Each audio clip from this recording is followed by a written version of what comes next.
Ce que Dieu a fait pour moi, c'était dans le réveil passé. Moi, je souffrais des maux de dents avant de venir.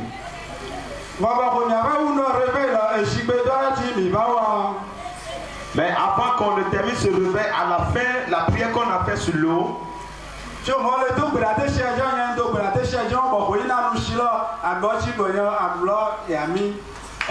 moi j'ai prié sur l'eau laquelle lorsque je vais boire cette eau, que ces maux de dents là disparaissent. Et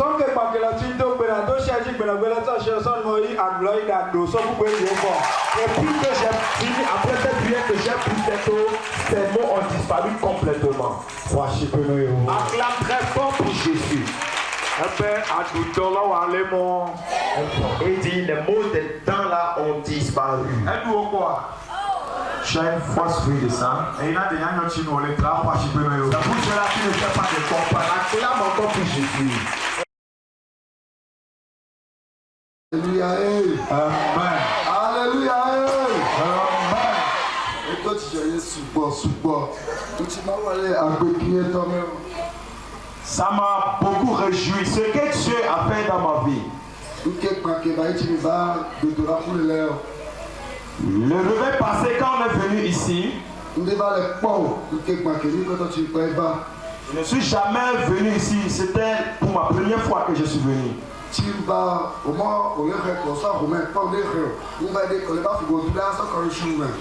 Et lorsque je suis venu, ils ont annoncé que d'amener du sable et je n'avais pas amené, j'ai pris dans le ministère. Et arrivé à la maison, je mets ça dans l'eau et puis je me lave avec pour aller au travail. Je le faisais comme ça, j'allais et revenais.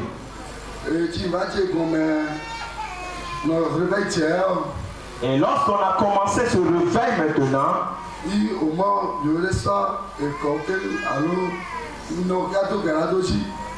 on nous a dit de prendre du sable et de prier sur ça. Je l'ai pris, j'ai prié sur ça. Ce jour-là, ma femme et moi, on se baladait jusqu'à la nuit. On a quitté ici pour aller acheter les condiments et revenir. On est revenu, elle a préparé.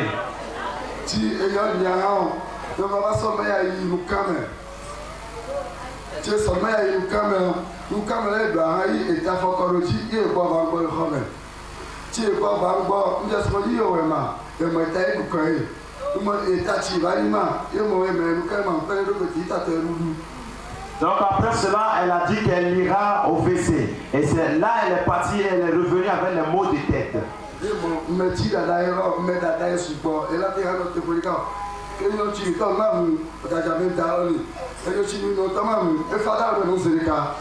ce qu'on est en train de dire ici, elle disait qu'elle a des vertiges et en même temps là, elle est devenue faible, elle n'arrive plus à se tenir debout.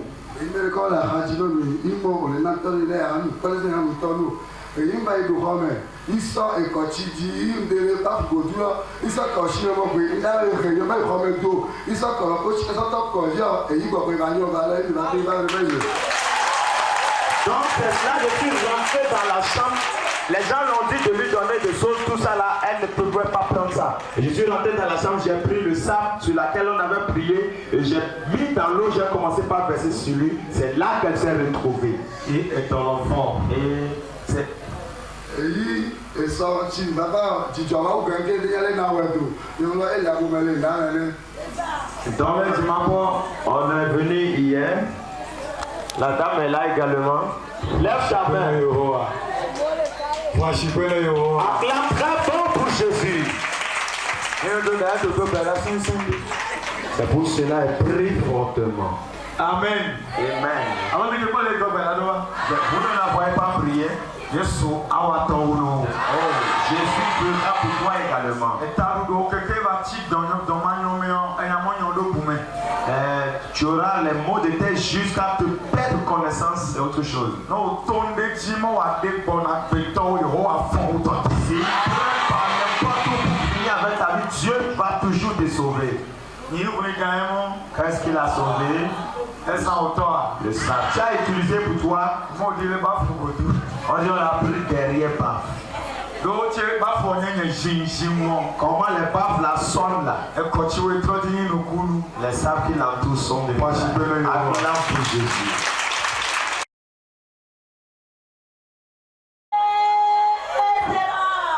Alléluia.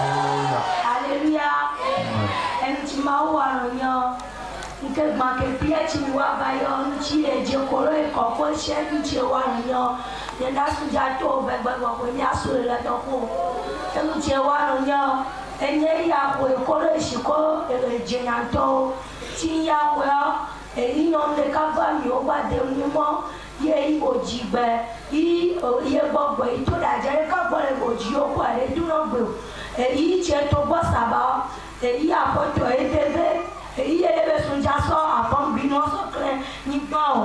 Alléluia. Elle dit qu'ils sont venus à la prière, ils ont prié sur du sable et puis sel. Elle a apporté à la maison. Et c'est après cela, une dame a dit que lui, elle et puis quelqu'un ne s'entendait pas. Et puis, elle est passée chez la personne au champ. Et après avoir passé chez la personne, elle a commencé par sentir des mal aux pieds.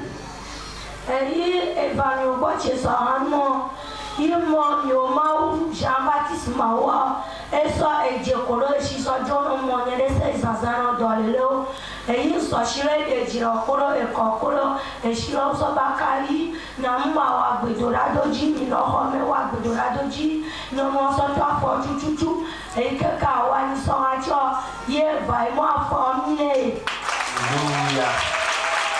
C'est là qu'elle a pris, elle dit que c'est là qu'elle a pris le sable là, du sel là, et puis l'eau, elle a tout mélangé. Elle a donné à la dame, et ils ont prié sur ça, et elle a appliqué sur le pied en même temps. Dans 3 jours après qu'elle est venue dire que ça a disparu complètement. Acclame pour Jésus. Amen.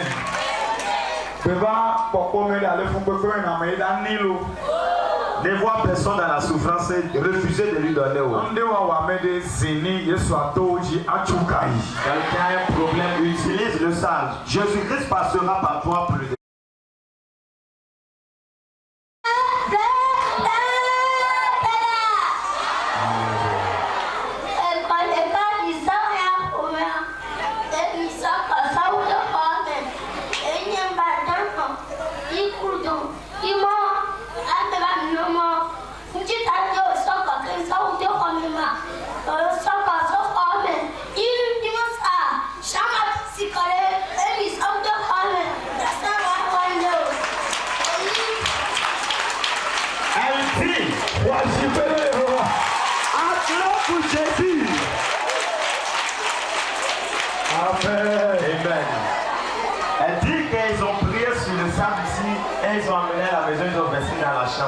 Et quand elle s'est endormie, elle voyait quelqu'un qui lui demandait mais pourquoi ils ont versé ces sables dans la chambre. Elle dit non, que c'est le sable de Jean-Baptiste qu'ils ont versé. La personne dit non. Mais pourquoi on va verser ce sable-là dans la chambre?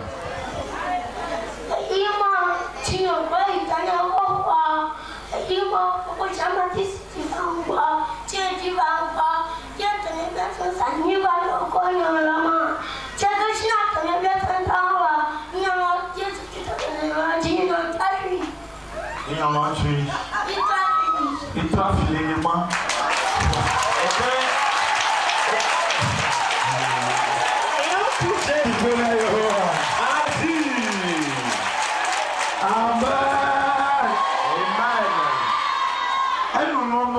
Elle dit que le premier ou colon moment où ils ont versé ce sable dans la chambre. Et dans la nuit là, que la femme l'a visité dans le sommeil, que ce sable là d'enlever ça de la chambre. Et elle lui a dit que c'est Jean-Baptiste qui a prié sur ça et qu'elle est venue verser ça.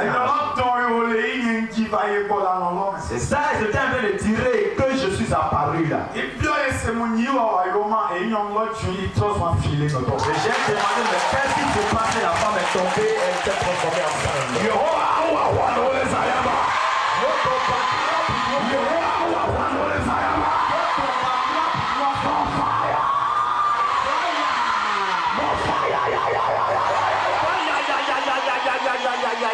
Amen. C'est comme ça, c'était qui m'ont rendu visite aujourd'hui également. C'était sont allés verser ce sac dans la chambre. Ce qui s'est passé, c'était pas du tout. Et comment ce serpent ne pourra pas tout vous dire ici? Dieu fera pour toi également.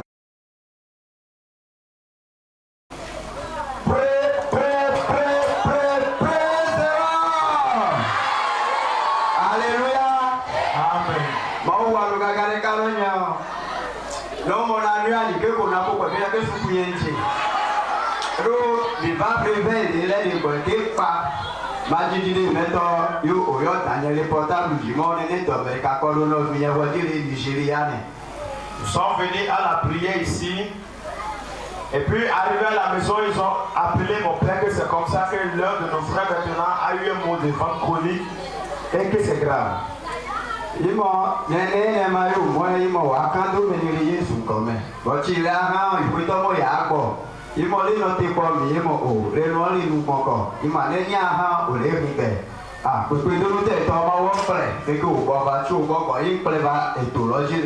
Et ils étaient au Nigeria quand ça a commencé. Et je les ai dit, bon, de rester, ils ont dit non, qu'ils vont l'amener. Et après cela, Dieu les a aidés et ils l'ont amené. Et je l'ai amené dans le ministère. Je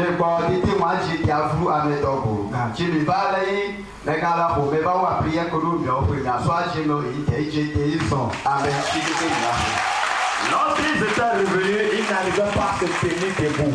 Mais lorsque je l'ai amené ici et le père était à la maison, a prié pour lui. Et avant qu'on ne dise, c'est lui-même qui s'est tenu et a marché. Acclame pour Jésus. Je dis, toi également dans la foule. Et il a amené le chien féticheur. Il est allé à la maison d'abord. Dis à ton frère, sois intelligent. Acclame pour Jésus.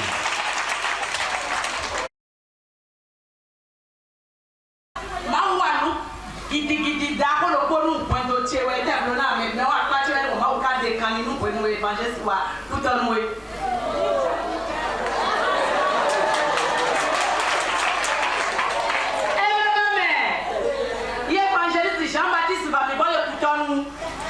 Et quand il y a un roi, et quand les cabots de nous, nous les fous.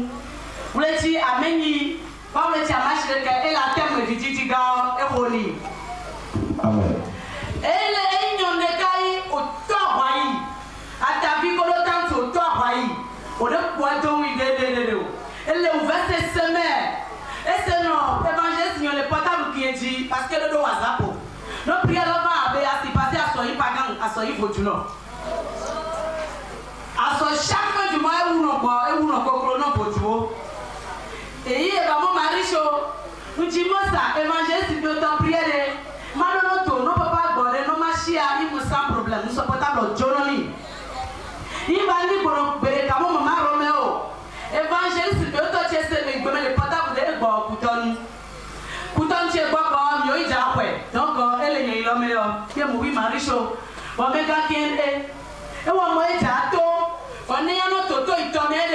Avant de te voir, évangéliste, il m'a ouais, il voit une tige, évangéliste, ça va à soi, il m'a dit. Et Caravaggio, à soi, je suis pas pour le et on gagne pour nous, il m'a dit. Évangéliste, bon, il va bien. Évangéliste, ça va les paix, et soit tu vas y, il m'a dit, va y. Inyo no marisho. Eche koromo na te kwa keke adogo go evangelist mioto. Efuche chile nyamwe gbagbo pe ngakere le hunkokon. Koko gale ko ina jijo ile hunkokon marisho ba pa nga imo apa ole Yesu nkome. Wale suno kupria ole pata mjino aba jikatibe ba soko. Ye mo enyo marisho nsi. Ye evangelist roba. Ye mo wi marisho nye me koto chi wako. Enye me koto chi wako ne imo enyo ele problem go. Ikaka ino evangelist. Imo dam de ka ele souffrance ne. Otolia ko ta show to oi. Imo jina e boda ti to go me monu me wa ti to. O ti o to me aba ti e to me a. E ta lo le mi ate ko ka gbo yon lo no evangelist mo e de problem o. Eyi galo ko ya me ko ga me fun. Ye o ma nso maila mo to bo subo. In evangelist e mo da ko mi o no lo me de souffrance ne. Eyi evangelist me le je klodi. Eyi je klodi evangelist ko reni. Mo wi o mo a ji to nu me. Va ti o to me a. Comme on dit non jito mi ono ati le ti papa me. Eyi evangelist ko de aye ma amen. Eyi o mo ya pre big center. Ye mo wi marisho wa bore ba. Iji je ji bono evangelist to mo ona na o mi ono. Ye so ami oso Johnny. E mo le na we asimo ale ko me no na sine marisho mo ba sini lo go ayi mo le problem go. Ami la tenga no ye gba na sini go le no go na so la do ko me ye mo wi. Na sunye ba pele amo e glofo jono ene bi mo so la do file e ya mi ole ko me ni so ba go so Burkina so go Burkina e po ami lo yan o enu ba chechi pata yi wa so idodo pe toto ko lo yo iko yi aso po ami lo mo ya shami o to ko dule meni no le ajo erejo ye shami lo ya so mo fa mi ti no e mo evangelist ti ye do no to yan le marisho gbo gan na e gbo ya vole mo yi ba gbe saye ba ike ba yi ho priere bo yi osami ono e o de te sanu e pe ti mi fro o se ko vore o na e yo ya so mo e bi ko je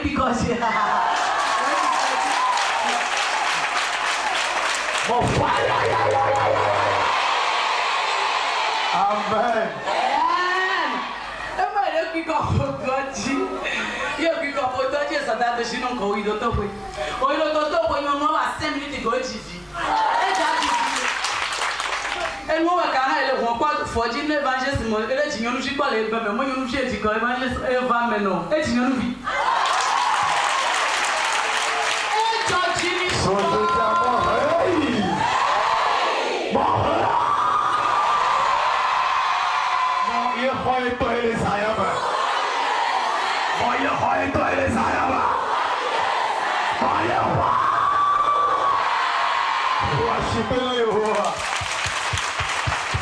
Non, les yeux sont communs. Tingboko, moi, tu me hais, ça, pour le moment, pour 17 of January. Les vidéos, mais à ce moment, femme, bon, mari, je le crois vraiment, le crois, mais paro, moi, oui, à quoi non, qui quelqu'un. Il m'a dit que mon amitié, le nous dans le droit, il est Dieu, il est digéré. Ami, ok, au même moment, il parle, il est sauvé, na so bono kinu na kulbeni na pri ke kase jono damlo ase evangelist no de no damlo mo e jira de ojido Yesu Kristo nkome inyo loja na nko ina grace ya so ma che ba Yesu je ni for grace e kama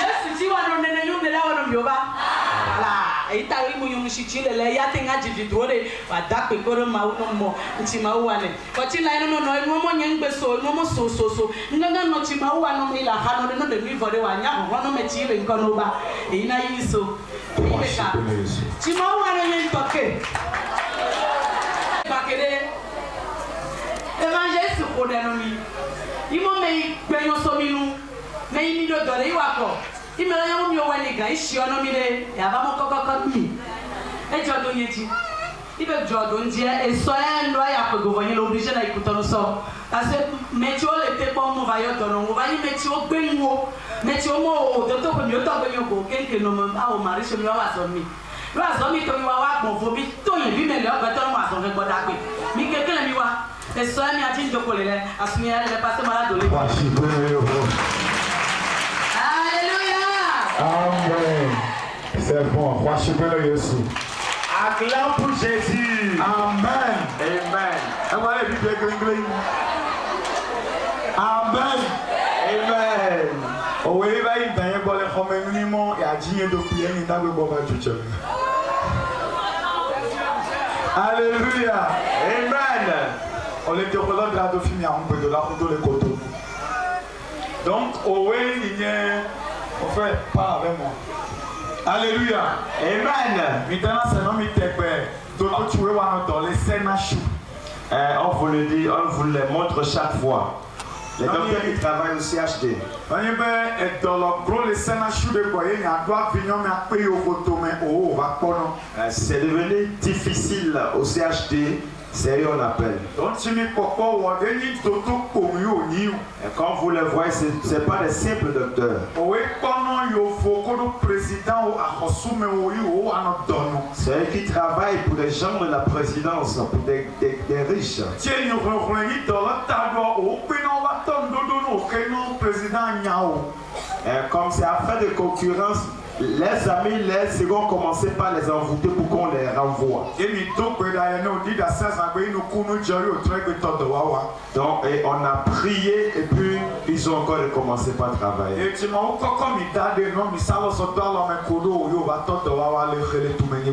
Et comme Dieu nous a amenés là-bas, on a mis les mains dans les mains avec eux et ils ont commencé par travailler.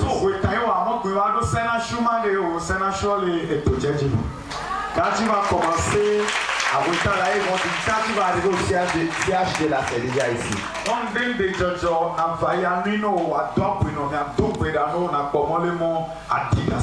Quand soit ce qui arrivera, tu viens et ils vont te regarder. Nous on va prier pour toi et tout va se calmer. Les 4 et il y a les Cotonou.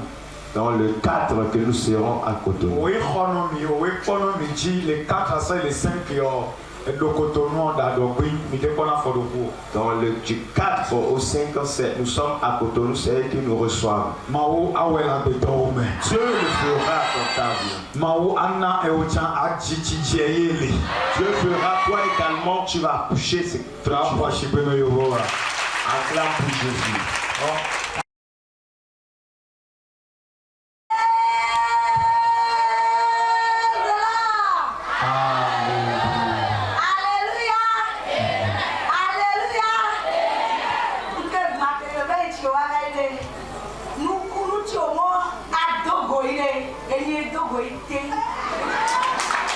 Elle dit que le remède passé, le miracle qu'ils ont dit que tu vas rencontrer, c'est elle qui a rencontré ça vraiment.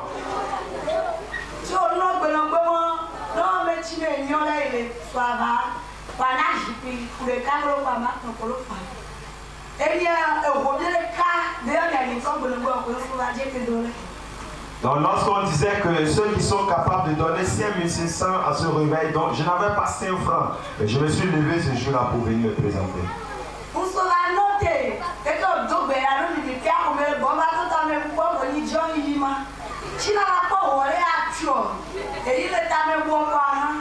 Donc je suis venu, ils ont prié pour nous, on a fini. Mais arrivé sur la voie, j'ai commencé par réfléchir pourquoi je suis allé. Je n'ai pas d'argent, où je vais trouver d'argent pour donner.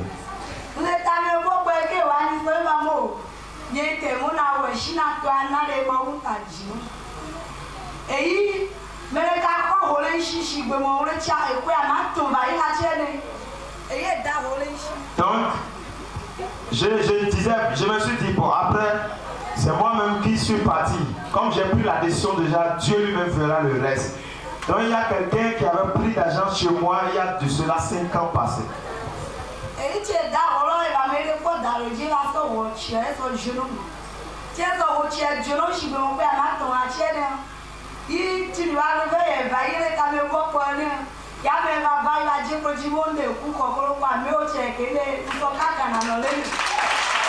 Donc, quand je j'étais là à réfléchir comment faire pour donner, celui qui avait prêté de l'argent chez moi, donc il est venu me dire, bon, prends 10 000, je te coupe ceci d'abord, garde ça d'abord.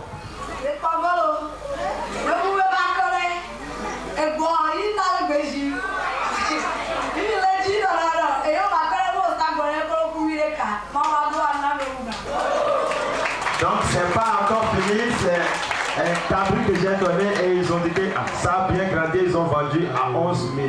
Vraiment ça me réjouit beaucoup. Acclame pour Jésus. Amen. Amen.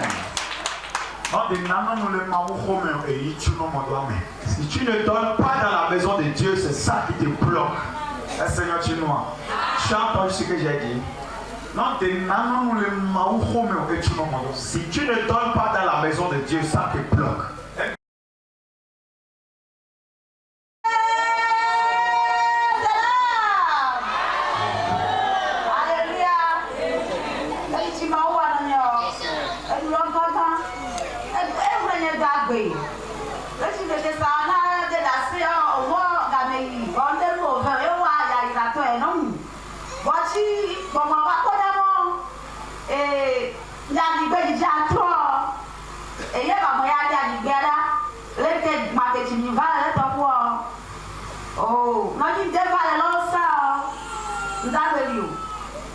La dame s'y dit que le réveil passé, quand ils sont venus ici, vraiment, c'est qu'on dit bénédiction, Dieu l'a vraiment béni.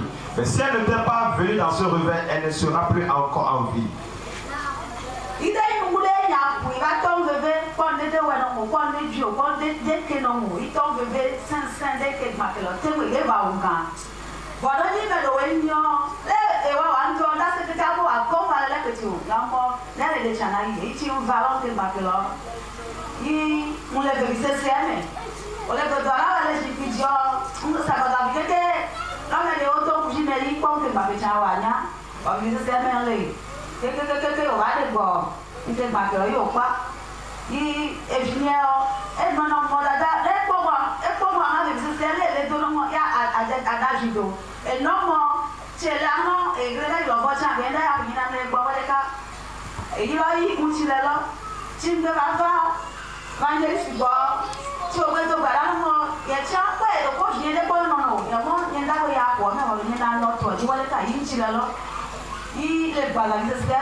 Moi, je suis venu au nouveau. Acclame très fort pour Jésus. Amen.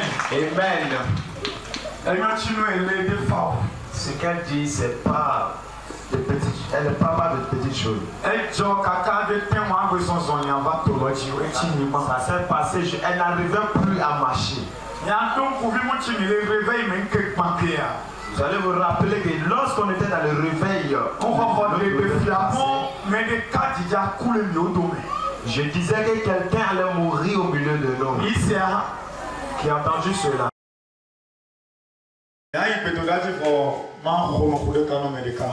Nous irons sur la prière, mais je vais parler à quelqu'un.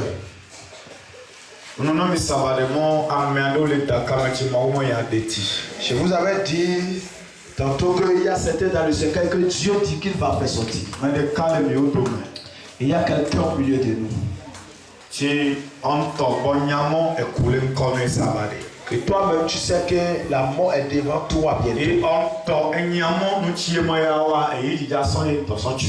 Et toi-même, tu sais que ce que toi-même tu dis que tu vas faire, c'est ça qui me tombe. Je le disais qu'ils ont programmé la mort contre quelqu'un.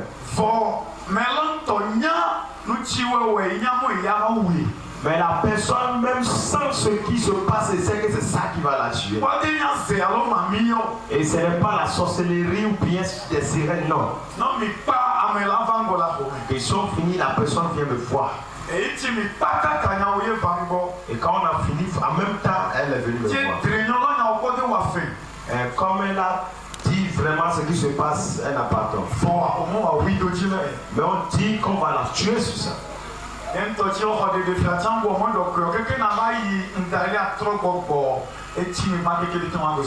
Moi-même, quand j'avais reçu cette révélation, je n'avais pas pris ça au sérieux en tant que tel. Mais quand je suis retourné en Italie pour revenir, j'ai constaté qu'elle était complètement faible à terre. Et son enfant l'a amené, je lui ai dit, bon, elle ne va plus retourner à la maison, qu'elle n'a qu'à rester.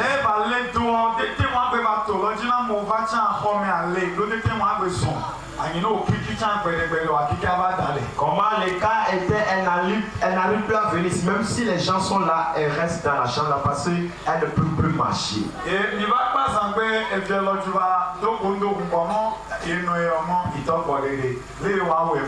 on a fini l'autre fois quand son enfant courut pour m'arrêter pour dire que sa maman vraiment, elle tend vers ce terre. Que comment on va faire? J'ai dit, mais qu'est-ce que ça a encore fait? Il dit, donc maintenant là c'est complètement fichu. Il dit, n'aie pas peur. Après, moi je vais parler avec toi. Et en vérité, ils l'ont amené. Après, nous avons prié encore pour elle.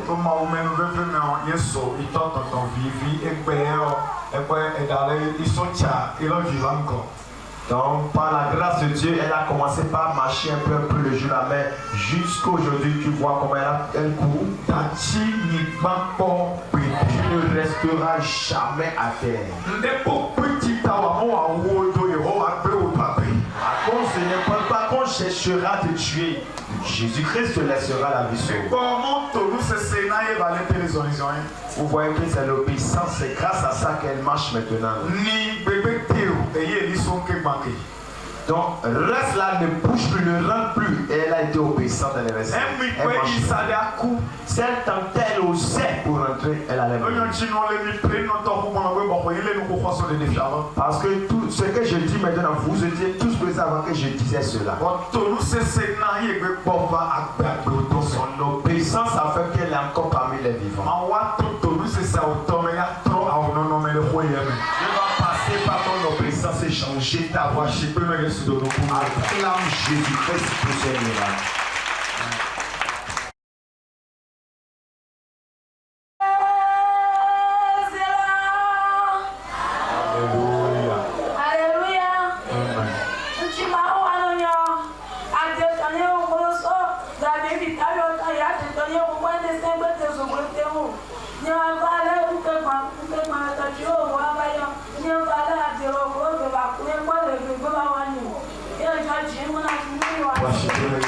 Acclame pour Jésus.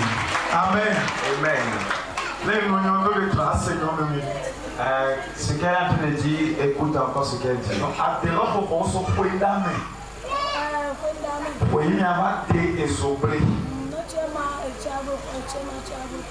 Donc, il y a les dollars, mais quelqu'un va devoir compter. Il y a des millions à la fois. Tu vas l'inquiéter. Sauf que il a des ce qu'elle dit, c'est sérieux. Depuis l'année passée. Donc, disons que ça fait 1 an. Au moment où on se met des maïs, elle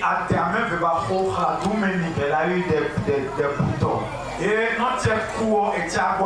Si celui-ci met, l'autre se réveille. Lui met, l'autre se réveille.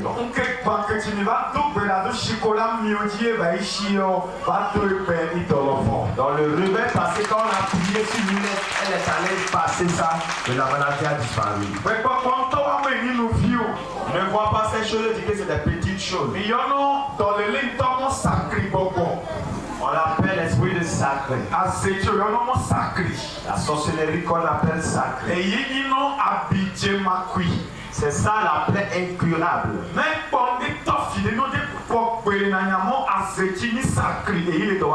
Si tu vois une plaie qui te localise et qui ne passe jamais, il faut savoir que c'est cet esprit.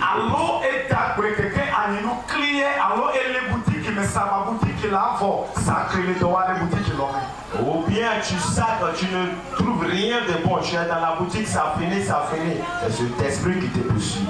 Amen. Amen. Dieu va te délivrer. Dieu va te délivrer.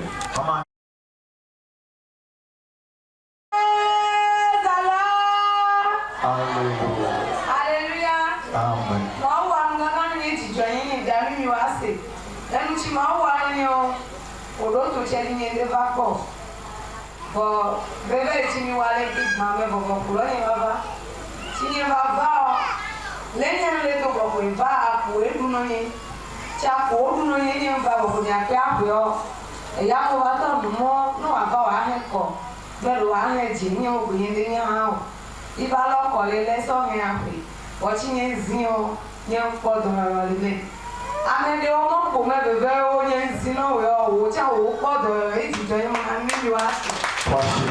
Acclame Jésus. Les acclamations pour l'Éternel. À genoux, je vais prier pour vous. Alléluia. Amen. Nsuchu ilile imide chukwa mitijemo wa chukwa mawa wenya chukwa mioto. Amen. Nchina njanu nyoche. Evangeliste Romukuso ekhotuchu erunkopro wa wandenu e bedura ikonmide. Nchijo donyeche genye njanuge. Enye 2011 et Assemblée de Dieu dans les bois parce que Assemblée de Dieu même les doigts donc oui il va défendre le mieux vraiment non il y a non il y a doit chuho non il y a chuho do daniel il y a go défendre des cas non il alléluia et comme on est le maudo wacha il des cas au déwo défendre de la oui on est le maudo wa il des cas au chio défendre de to akeketa mimo amen yimba mona chuho ijọgbe isọgorika iso brike ya tọhọ chuchu brike lọ ti sụọ bịanụmọ bon ekọsodo ametọ ha yi aju vọnchi atọ jọjọ keke ọ samisa brike lọ samisa oyi ndebete mi chuhọ lọ bon mba mụ na be chuhọ mais vous va non mo yen date na chukholo no yen mo yen na chukholo yen chi o so yen to yen na ku i khola tu e ta do yen le tu egri kho mi do to asignolo yen le tu e o jan no ko ken i tu no egri kho mo yen na tu i wa i o dale ku video no ga me yen na ga no me mo anta ko le maudo wa mo date na ta shi keke wa u do kho ju non le me bo ju non ba ba kwede ndawe singa don da yen kho me yen to na wa khole omo o grikolo yena tu mbaba he mi ba tu grikolo mba so 50,000 so jolamo o le kule ati no ma ba holo mi kule ka kwa me ve ya ba holo nu ti na to je do keke o e galore semse ati ti o yin kule yi wa so ba holo de mi yan ti ba sa ti lo wa o ba sa ti lo so me kan be no le ku to mi so da meru ma wa fe o le sayan e taro no unsuchu no mo wa chu ko e gogoro le nya chu hono le Yesu ko me e mba buno ta ko mo bo ni le apo lo me na chu ko ye egro ndenya bon mba ba le asambeti bon mba so le kai ba yi mi o pe me mba yi nche mo ma to gbe no e no ye ido ipo gripulo lete mi do grila ewa pe ami nebo e grilo lete yimo da be apo nyo de pe ina apo do un penu ye ni bon ti ni lo de nyawo yimba ido yimo mo yele yi nya le do e gripulo me ke aka gripulo ko yin kan gripulo ko so ko do shume tada e de kale no ye ji akon chamo le ko chande ko wa ni kan gripulo ko so ko do shume itobo ba ti mi lele ka ka mi wa ngwa lo shigbe wi be han kwa de igbedo la ga me no anu mo gbedo la ga me ko ya duro gbe la do ti wu do ile o se to ja hwido amo mle ple ko ko shitere ya ipe na ko ye ko pastor gogo ma go ile ko me shitere ko sa shishi i baba de e ko lele i so ko do gripu ko lo ti ndele mi o koji i bo to gbe la musa o ti jojo ina tu ko lo ye gbo il faut que quelqu'un n'a tout collé les personnes de mauvais différents il trouve il fiche les à comèle il sort pour deux chou le sort d'autres à il manie il chibé gâteau on est manie quoi il va quoi miota kubayam il va quoi miota kodo ame so ame kode italo mi do bilato akome dawo ti so ame gogo ndate na trisu ko je titi le nu you ame felo you ba shite nu ngomo sa ni yen peton il va ban et puis tu ododo et te petit moyen na tu rodore ni talo ne va ban écrit aussi il moyen na tu rodoma wa me felo o le atan wa tun le same moni talma et toti yen pe ya ban do ti ododo na moyen na tu rodema le salome yin foimo miore e sobe na homi chere nda pe sorti mio wa si bere ho na homi Nita tawa to la no me yao i ko yo bule menu yin fon vale de yin ta video o wa ta video la a me da ko le go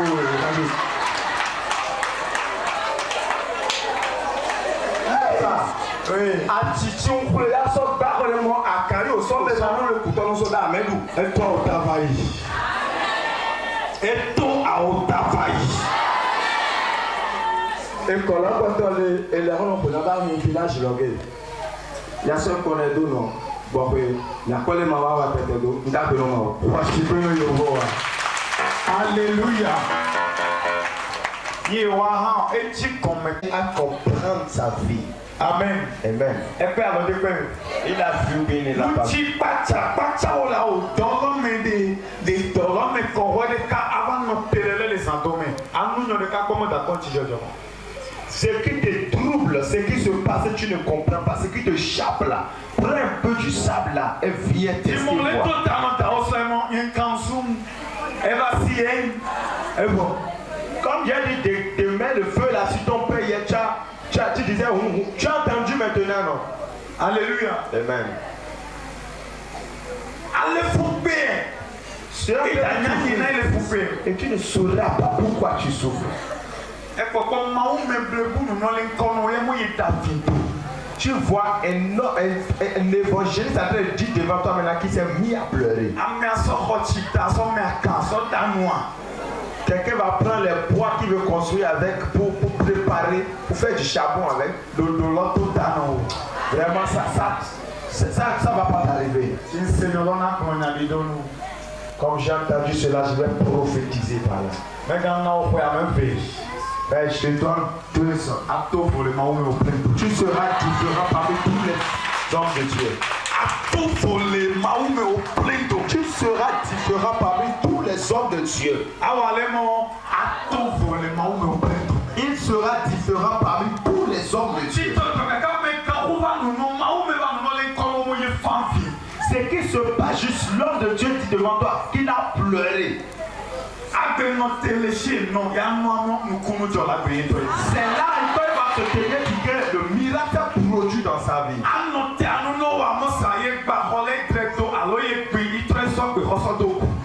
va rester là encore te dire qu'il a cassé ça, construit, et tout donné. Il va venir avec sa clé de moto, de voiture pour témoigner.